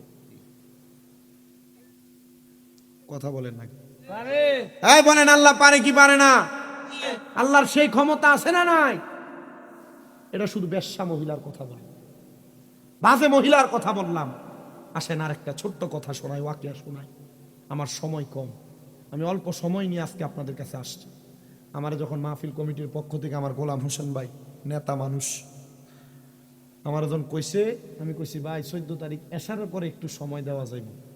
আমার পরে কুকিল কণ্ঠে কোরআন তেলাওয়াত করেন, আপনারা চিনেন, কাঠালি আলতাফিয়া দরবার শরীফের গদিনিসিন পীর সাহেব গোলাম মোস্তফা শামসুদ্দোয়া বাড়ি সাহেব সুন্দর আলোচনা করবে আপনাদের কাছে, আপনারাও শুনবেন আমার বাজানের আলোচনা। আমি আপনাদেরকে আরেকটা ছোট কথা শোনাই। যে মহিলার কথা বলছি, মহিলাটা কি আসিল ভালা না খারাপ? আল্লাহ এক রাতের উসিলায় মহিলারা মাফ করছিনি? কথা আসতে কইছেন, মাফ করছিনি? আল্লাহ চাইলে আর চাইতে নিকৃষ্ট বান্দারও মাফ করতে পারে কিনা? আমরা পুরুষ যারা গুনাহ করি আমাদেরকেও মাফ করতে পারে কিনা? আমরা যদি বলি আজকে থেকে আর গুনাহ করব না, আল্লাহ আমাদের পূর্বের সব গুনাহ মাফ করতে পারে কিনা? হুজুর বড় পীর গৌসে পাক আব্দুল কাদের জিলানী, আজকের মাহফিলটা যেহেতু গাউসিয়া সুন্নিয়া মসজিদ এবং মাদ্রাসার, তো ওই গাউসে পাকের ছোট্ট একটা ওয়াকিয়া শোনাই, পছন্দ হইব। গাউসে পাক আব্দুল কাদের জিলানী, উনি যেদিন থেকে বুজের হইছেন এরপর থেকে কখনো তাহাজ্জুদের নামাজ ছাড়ে নাই। কি নামাজ? কথা কন না, কি নামাজ? তাহাজ্জুদের। আপনারা কি কষ্ট হইতেছে কোনো? আপনারা যদি কন যে গজল গান জিকির আজকার করেন, সময় শেষ করে দেন, আমি শেষ করে দেন। কিন্তু যদি কোন যে ওয়াজ করেন, টানা ওয়াজ করেন। আমি গজল গাইও সময় কাটাইতে পারি, ওয়াজ করেও পারি। আমি 3 বছর আগে যেমন আসছি, 3 বছরের পরের শামীমরা জানা। আমি এখন আমার আরেক রকম, আমি আমার মতো করে ওয়াজ করে আমি আমার জীবনটা কাটাইতেছি। আমার জীবনে আর অন্য কোনো কিছু নেই। মারহাবা কইতেন না? আমি বুঝতেছি আপনারা একটু জুড়াইতেছেন, মানুষটি ফুরা কিন্তু একটু কষ্ট হইতেছে। একটু মোহাব্বতে আমার সাথে একটা শান গান, দেখবেন ইনশাল্লাহ ঠিক হয়ে যাবে। একটু পড়েন। তোমায় ডাক দিলে বলার প্রাণে চাই রে, তোমায় ডাক বলার প্রাণে চাই রে,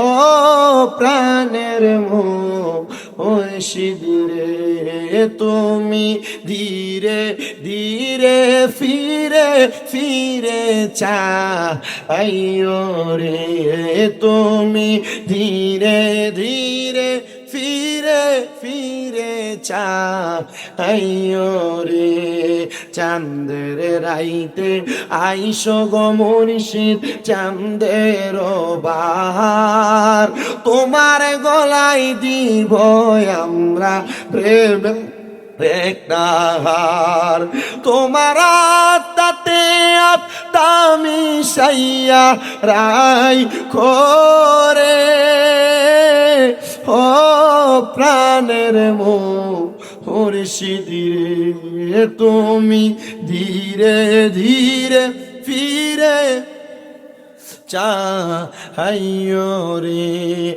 আম পাতায় জাম পাতায় কত পানি ঝরে শেষ বিদায়ের গোসল দিব বরুই পাতার জলে আম পাতায় জাম পাতায় কত পানি ঝরে শেষ বিদায়ের গোসল দিব বরুই পাতার জলে হাইরে আতর গোলাপ সুরমা চন্দন সিটাই দিব রে বলেন আতর গোলাপ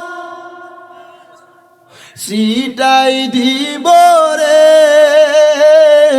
ও প্রাণের মুর্শিদিরে তুমি ধীরে ধীরে ফিরে ফিরে চাইও রে লাল বলো নীল বলো কত রঙের শাড়ি আইরে সাজবি দায়ে পরাই দিব সাদা মার্কিন শাড়ি হাইরে ওই কবরে নূরের নবী আই ভোরে বলেন ওই কবর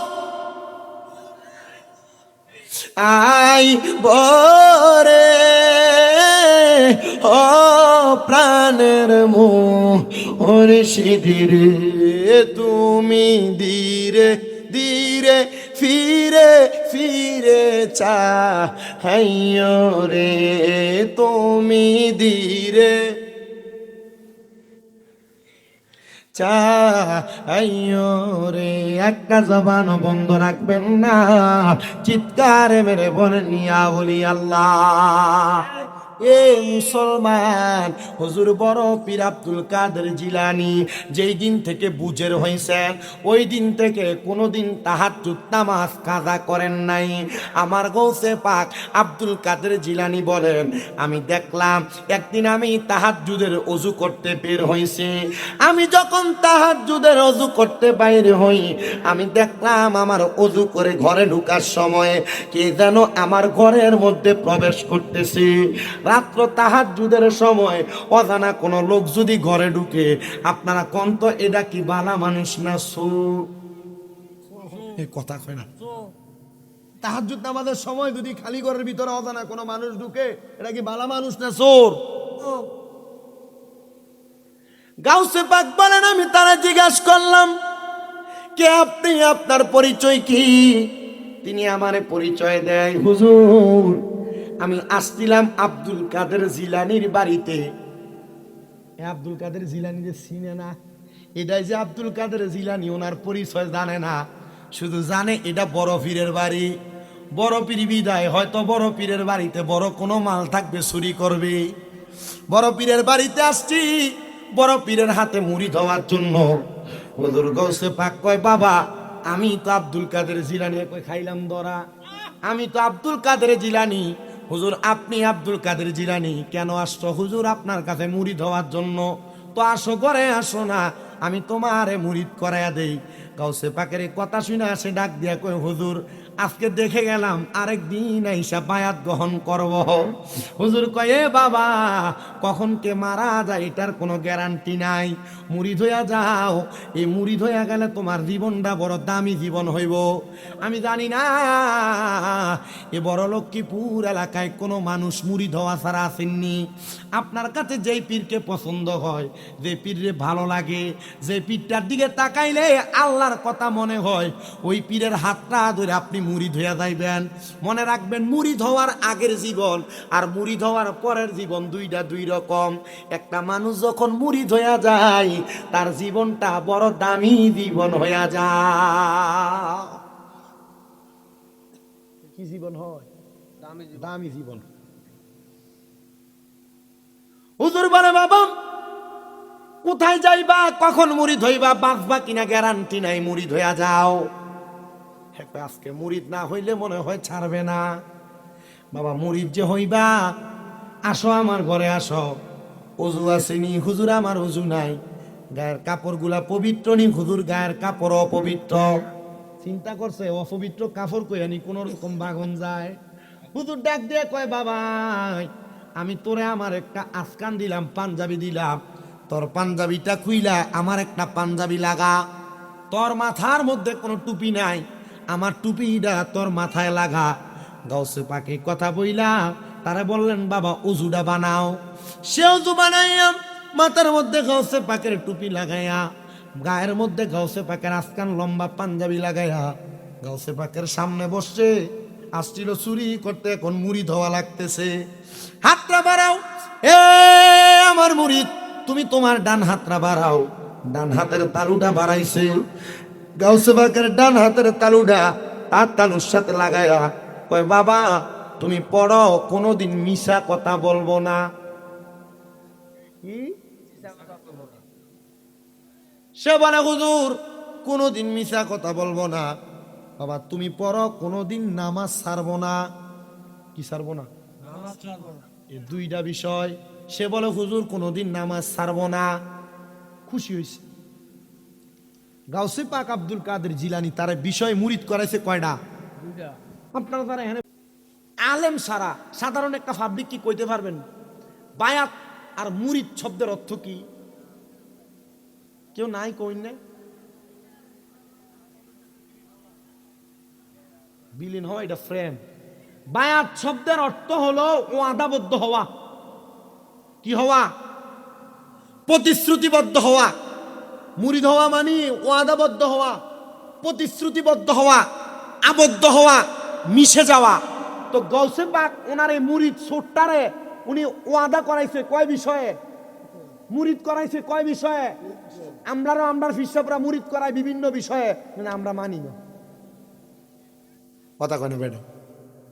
আমরার মাথার ভিতরে আবুল উলের টুপি, আমরার মাথার ভিতরে সাতফুরিশের টুপি, আমরার মাথার ভিতরে আবেদ চাল মাদানির দরবার, ইমামের আব্বানি দরবারের টুপি, আমরার মাথার ভিতরে মাইজবান্ডারের টুপি, আমরার মাথার ভিতরে শাহপুরের টুপি, আমরার মাথার ভিতরে বিভিন্ন দরবারের টুপি। মসজিদে নমাজ হয়, বেড়া মসজিদে যায় না। মানুষ কই দেখ রে দেখ দেখ দেখ অমুক দরবারের মুরিদ ফিসাবও নামাজ পড়ে না, তেও নামাজ পড়ে না। আসলে কি ফিসাব নামাজ পড়ে, মুরিদ পড়ে না। এই মুরিদের লেগে ফিরেরও বদনাম, দরবারের বদনাম। এমন মুরিদের দরবারের দরকার। আমি আমার সারা বাংলাদেশে যত ভক্ত আছে, আমি আমার সব ভক্তদেরকে বলছি, শোনেন, আপনারা 5 ওয়াক্ত নামাজ, তার পাশাপাশি কখনো হারাম খাইবেন না। দ্বিতীয়ত যখনই সময় পাইবেন তাহাজ্জুদ নামাজ পড়বেন, পরের হক মেরে খাইবেন না। নিজে ইচ্ছা করে যাই না ঝগড়া ফাসাদে লিপ্ত হবেন না। এই অল্প কয়েকটা সবক আমি দিছি আর বলছি, আপনারা এগুলা মাইনা চলতে পারলে হয়তো আল্লাহ তাআলা আপনাকে এটার উসিলা মাফ করে দিবে। আপনারা বলেন এই অল্প কয়েকটা বিষয় মানলে আল্লাহ মাফ করতে পারে কিনা? ওই যে কইছে হারাম খাইতো না, এটার ভিতরে আইতেছে ওয়াজ।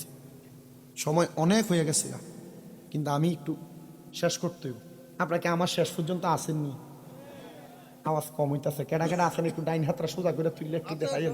আসেননি ইনশাআল্লাহ? নারে তাকবীর। ছটফুড়ি দোয়ানে দেডি বই হবে, ছটফুড়ি আর ফুসকা খাইতে এরা মনে করছে দূর মানুষ নয় এসারের পরে এটি কিটা এনে ফ্যান্ডেল ফুরে এরা জানে না। নারে তাকবীর, নারে রিসালাত, নারে গাউসিয়া। গাউসে পাকে মুরিদ করাইছে কয় বিষয়ে? গাউসে পাক আব্দুল কাদের জিলানী কয়, যান আপনার মুরিদ হয়ে গেছেন। এবার হয়ে গেছে গাউসে পাকের দরবার থেকে। গাউসে পাকের দরবার থেকে বের হওয়ার সাথে সাথে সে চিন্তা করে, একদিন চুরি না করলে পরের দিন আমার ঘরের চুলার পাতের মধ্যে কোনো আগুন ধরে না। আমি আবার চুরি না করলে আমার উপায় কি হবে? এই কথা বইলা গাউসে পাকের দরবার থেকে সামনে যাইছে। যাওয়ার পরে দেখতেছে সামনে বাগদাদের বাদশার বাড়ি। এ চিন্তা করে, অন্যদিন ছোটখাটো চুরি করতাম, রাত্রে এখনো বাকি আছে অল্প কিছুক্ষণ, আজকে চুরিটা নাচে বাদশার বাড়িতে করি, হয়তো আল্লাহ তাআলা চাইলে আজকে আমার বেশি কিছু দিতে পারে। নিয়ত কি ভালো না খারাপ? কথা বলে ভালো না খারাপ? আমরা সমাজে এমন অনেক টুপিওয়ালা আছে, দাড়িওয়ালা আছে, পাঞ্জাবিওয়ালা আছে, এগুলা লাগে লাগে সুদের টাকা খায়, ঘুষের টাকা খায়। আমরা সমাজে এমন অনেক দাড়িওয়ালা, টুপিওয়ালা, পাঞ্জাবিওয়ালা আছে, এরা দাড়ি টুপি পাঞ্জাবি লাগে বাতিদার জমি দখল করে খায়। আমরা সমাজে এমন অনেক টুপিওয়ালা, দাড়িওয়ালা আছে, যারা সমাজে মানুষের উপর জুলুম আর অত্যাচার করে খায়, আছে না না? আবার আমরা সমাজের মানুষ এটিরে ধরে নিয়ে মসজিদের সভাপতি বানায়, এমন সুদখোর ঘুষখোরে ধরে নিয়ে মসজিদের সেক্রেটারি বানায়, মাদ্রাসা কমিটির ভিতরে, মসজিদ কমিটির ভিতরে এমন হারাম কর্তৃরে ঢুকায় কি ঢুকায় না? কথা বলে না, ঢুকায় কি ঢুকায় না? আবার দেখবেন সুদখোর ঘুষখোর পরের হক মাইরা মেরা খায়। এর এলাকার মধ্যে সত্তারি আর মাথা বড়ি করে, 10 টাকা 5 টাকা চায়ের কাছে বেচা হয়, 500 টাকা তলে দিয়া খায়া উচিত বিচার যে ঘুরে দেয়। আপনারা কোন এমন বাটফার মার্কা সত্তার সমাজে আছে না না? আছে। এই বেটার মাথার ভিতরে গাউসে পাকের টুপি, গাউসে পাকের গায়ের পাঞ্জাবি, এ ঢুকতেছে বাগদাদের বাদশার ঘরের মধ্যে চুরি করার জন্য। বাগদাদের বাদশার দারোয়ান তারে কোনো কিছু কয় না, সে একটু সামনে দেয়া পিছনের দিকে এসে ডাক দিয়ে কয়, বাদশার দারোয়ান, তুমি কি আমার বাধা দিবে না? তোমার বাদশার বাড়িতে যাইতেছি চুরি করতে। দারোয়ান কয়, আপনি আমার সাথে টিস্কারি করেন, আপনার এত সুন্দর পাঞ্জাবি আর টুপি, আপনি বুঝি তা বাদশার বাড়িতে চুরি করতে যান? আপনার লেবাসে বোঝা যায় আপনি বাদশার কোনো দোস্ত। আমরা সমাজে দোস্তর সুরত লইয়া বন্ধুর সাথে বন্ধু বেঈমানি করে, আবার এমন মুনাফিক দোস্ত আছে না না? যান আপনি ভিতরে যান, আপনার কোনো বাধা নাই। সে প্রবেশ করছে বাগদাদের বাদশার বাড়িতে চুরি করার জন্য। বাগদাদের বাদশার বাড়িতে প্রবেশ কইরা বাদশার বাড়ির সিন্দুক গুলার মধ্য থেকে বড় বড় যত মান সামান আছে সব একটা গুটনির মধ্যে ঢুকাইছে, একটা পুটলার মধ্যে ঢুকায়া বের হবে। চারদিক দিয়ে আযান পড়ছে, আসসালাতু খায়রুম মিনান নাওম। আযান হয়ে গেছে, সে আবার বের হয় না। চিন্তা করে, এখন যদি বের হই মানুষ মসজিদে যাবে, রাস্তার মধ্যে আমি ধরা খেয়ে যাব, একটু অপেক্ষা করি, দেখি মানুষ যদি মসজিদে প্রবেশ করে তারপর বের হয়ে চলে যাব। এমন টাইমে বাদশা উঠছে ঘুম থেকে নামাজ পড়ার জন্য। ঘুম থেকে প্রবেশ উঠা দেখতেছে বাদশার ঘরের সিন্দুক গুলা খোলা। বাদশা কয়, কি রে? মনে হয় ঘরের মধ্যে আর রাজপ্রাসাদে চোর ঢুকছে। বাদশা পুরা বাড়ি খন্ড খন্ড করে তালাশ করতেছে, আর তালাশ করে দেখে কোনো চোর দেখা যায় না। দেখতেছে একটা ঘরের মধ্যে একটা গাঁটটি ভরা মাল সামান রাইখা একটা লোক দাঁড়ায় নামাজ পড়তেছে।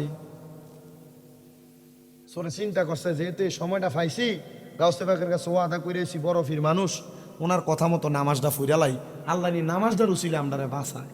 সারা জীবন চুরি করে পরের হক মাইরা খাইয়া মসজিদের ভিতরে বুড়া কালে দেয়া ঢুকে আল্লাহ নি মাফ করে, পরের হক খাইয়া নামাজ পড়া কোনোদিন আল্লাহর কাছে মাফ চাইলে আল্লাহ মাফ করবে না, কারণ বান্দার হক বান্দা মাফ না করলে আল্লাহ মাফ করবে।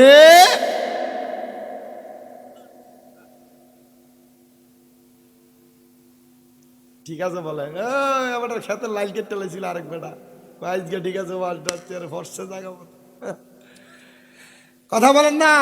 এমন মানুষের হক মাইরা মেরে খাইয়া খেতের গালা কাছাইয়া বাইবাতিটার জমি দখল কইরা এরপরে কিতা টাকার সীমানা একাত দেড়াত লাইরা 1 বিঘা লাইয়া মসজিদে নমাজ পড়ে, এমন নমাজিও আসেনি। ধরে কয় না, আসে না? নাই বহুত আছে। আমরা কিন্তু আমার ফুরান শ্রোতা রামপুর যে গেছে, আমার ওয়াদের সামনে যে বই আছে, আমি দেখছি আমরা বহুত জায়গা। গাউসে বাগের মুরিদ নামাজ পড়েন, বাদশা কয় দেখছুনি কত বড় আল্লাহর ওলি আমার বাড়িতে নামাজ পড়তাছে, মনে হয় চোরে মালগুলো চুরি করে নিয়ে যাইতে লাগছিল, হুজুর আটকাইছে। বাদশা দাঁড়ায় দাঁড়ায় নামাজের অপেক্ষা করতেছে, নামাজ যখন শেষ বাদশা ডাক দিয়ে কয় কে আপনি, কে গো? আপনার মতো আলেম, আপনার মতো হুজুর আমি আমার জীবনে দেখি নাই।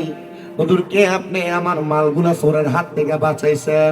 উনি কয় না না না, আমি চোরের হাত থেকে বাঁচাই নাই। গাউসে বাগ না কইছিল মিছা কথা কইলে বিপদে পড়বি। গাউসে বাগের কথাটা মাইনা সে কয় বাদশা শোনো, আমি চোরের হাত থেকে মালগুলা বাঁচাই নাই, আমি চোর, তোমার মালগুলা আমি নিজেই চুরি করছি। বাদশা ডাক দিয়া কই মাগো, এত বড় হুজুর একটা চোরকে বাঁচানোর জন্য এই হুজুরটা আমার বলতেছে তিনি নাকি চোরের কাছ থেকে মাল বাঁচাই নাই, তিনি চুরি করছে। বাদশা কয় হুজুর এতদিন পর্যন্ত মুরিদ হওয়ার জন্য একটা বালা হুজুর ঢুকাইছি, আমি পাই নাই, আপনার মতো একজন হুজুর পাইছি। হুজুর আজকে আপনি আমারে মুরিদ করানো ছাড়া আমার বাড়ি থেকে যাইতে পারবেন না। করতেছে কিতা চুরি। আর বাদশা কয় কি মুরিদ না করাইলে যাওন যাইতো না। বাদশা কয় হুজুর মুরিদ করান। হ্যাঁ কয় আমি মুরিদ করামু কেমনে, আমি তো আউযুবিল্লাহ বিসমিল্লাহ জানি না, নিজেই তো সো। এ কয় মুরিদ কেমনে করাই সিস্টেমটা আমার মনে আছে, কারণ অল্প কিছুক্ষণ আগে মুরিদ হয়ে আইছে। এ কয় বাদশা ওযু করে আসেন। বাদশা কয় যদি ওযু করতে দেয় আর এমন ফির যদি আমি হারাই আর পাইতাম না। বাদশা তার উজিরে ডাক দিয়ে কই উজির ওযুর পানিটা আজকে ঘরে নিয়ে আসো। ঘরের মধ্যে ওযু করে কয় হুজুর মুরিদ আগে কোরআনের পরে নামাজ পড়বো। মুরিদ করাবে, কয় আপনার ডান হাতটা বাড়াইয়া দেন।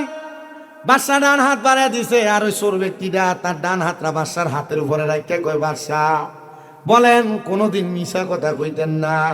বাদশা কয় দেখছুনি কেমন বড় একজন ফির, আমি যে রাজ্য চালাইতে যায় বড় বড় বড় মিছা কথা কই, আমার এখন ওয়াদা করাইতেছে আমি যেন এমন মিছা কথা না কই, কারণ আল্লাহু লা ইউহিব্বুল মুকাযযিবিন, আমার আল্লাহ মিথ্যাবাদীরে পছন্দ করে না।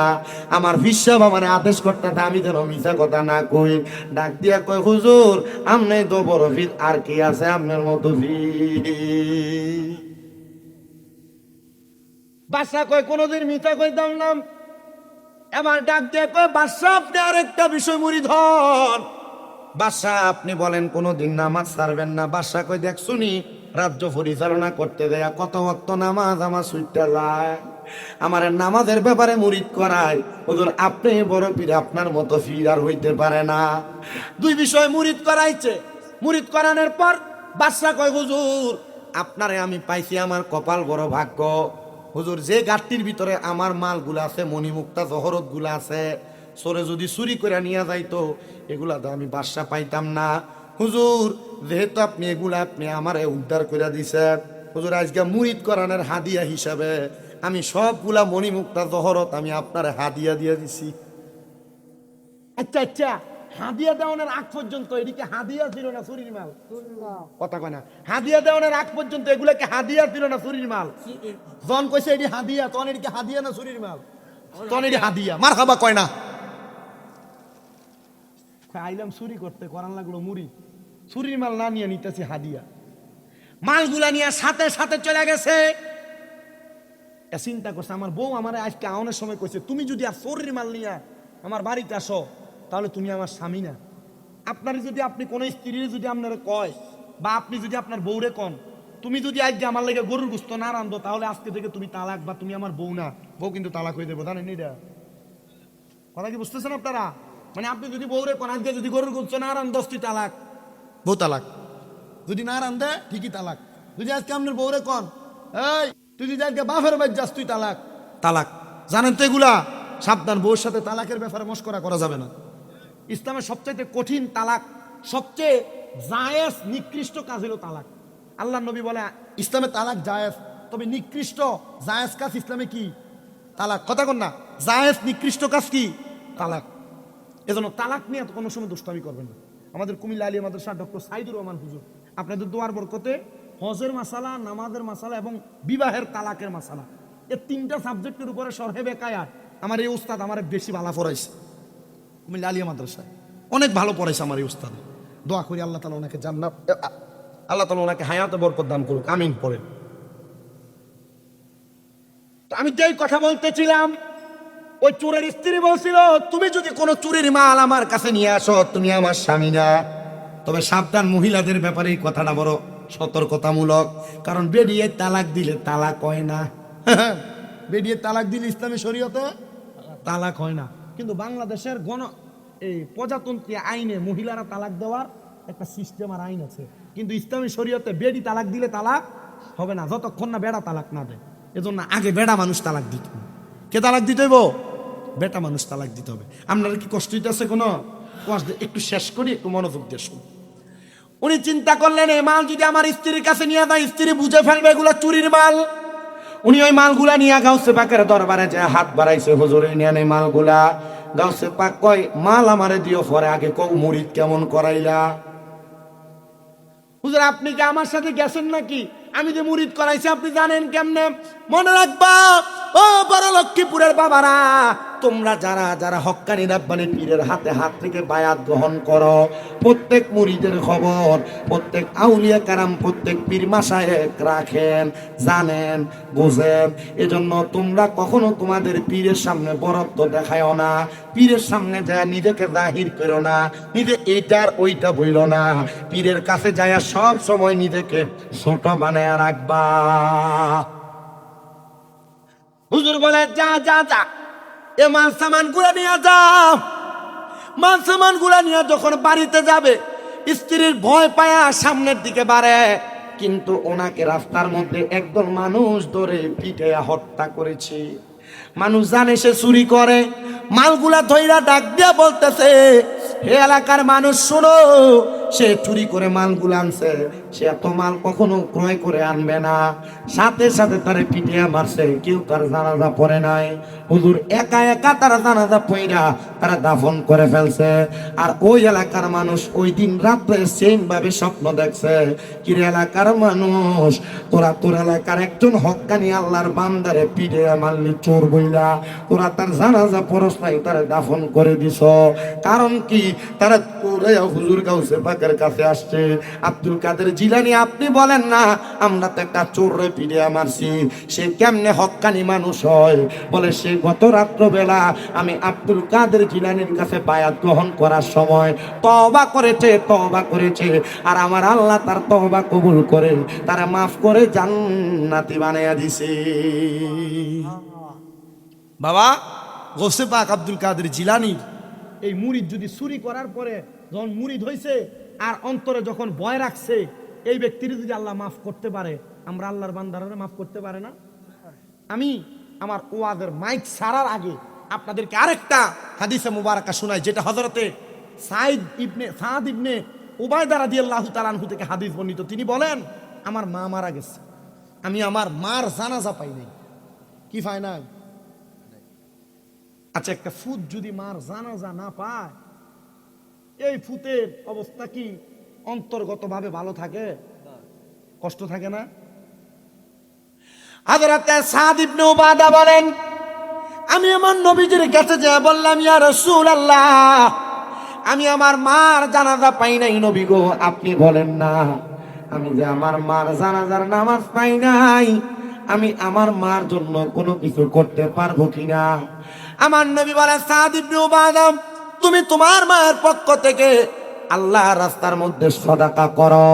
হযরতে সাদ ইবনে উবাদা বলে, ইয়া রাসূলুল্লাহ, আপনি সাক্ষী থাকেন গো নবী, আপনি সাক্ষী থাকেন। আমি আপনার সাক্ষী রাইখা আমার মিখওয়াদা নামক একটা খেজুরের বাগান আছে, ওই খেজুরের বাগানটা আমি আমার মায়ের জন্য সদকা করে দিলাম। কোন সুবহানাল্লাহ।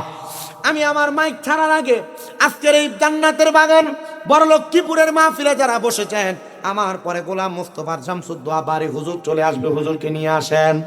আমি এখানে কয়েকজন মানুষ চাই যারা এই বড় লক্ষ্মীপুর গাউসিয়া সুন্নিয়া মসজিদ এবং ইবতেদায়ী মাদ্রাসার জন্য বলে, হুজুর আমার মা নাই, আমার মার জন্য আমি, আমার বাবা নাই, বাবার জন্য আমি। নবীর সাহাবী সাদ ইবনে উবাদা যেমন ভাবে দান করেছে, আমি তেমন ভাবে 10,000 টাকা আল্লাহর হস্তে মাহফিলে দান করে দিব। যদি থাকেন একজন সন্তান, হাতটা বাড়িয়ে বলবেন, তার জন্য দোয়া করা হবে। 10,000 টাকা দেওয়ার মতো কেউ যদি থাকেন, আপনাদের জন্য খাস করে করে দোয়া করা হবে। আছেন নাকি এমন একজন সন্তান, হুজুর আমি 10,000 পারবো না, আমি 5,000 টাকা আল্লাহর হস্তে আমার মার জন্য দান করে দিব, আমি 5,000 টাকা আমার বাবার জন্য দান করে দিব। হযরত সাদ ইবনে উবাদা বলেন, আমি দান করার পরে ওই দিন রাত্রবেলা স্বপ্নের মধ্যে দেখলাম আমার আম্মা জান আমারে বলতেছে, রে উবাদা, তুমি সন্তানের কারণে আল্লাহ তাআলা আমি মার কবরের আযাব মাফ করে দিছি।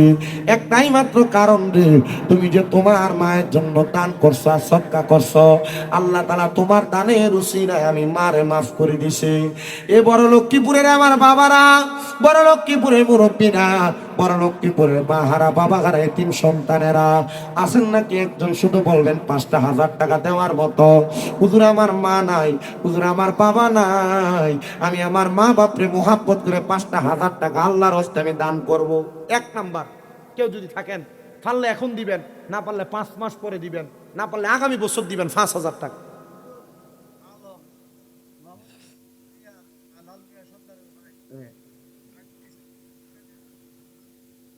মারহাবা, নারে তাকবীর, নারে রিসালাত। আল্লাহ কবুল করা, মঞ্জুর করা।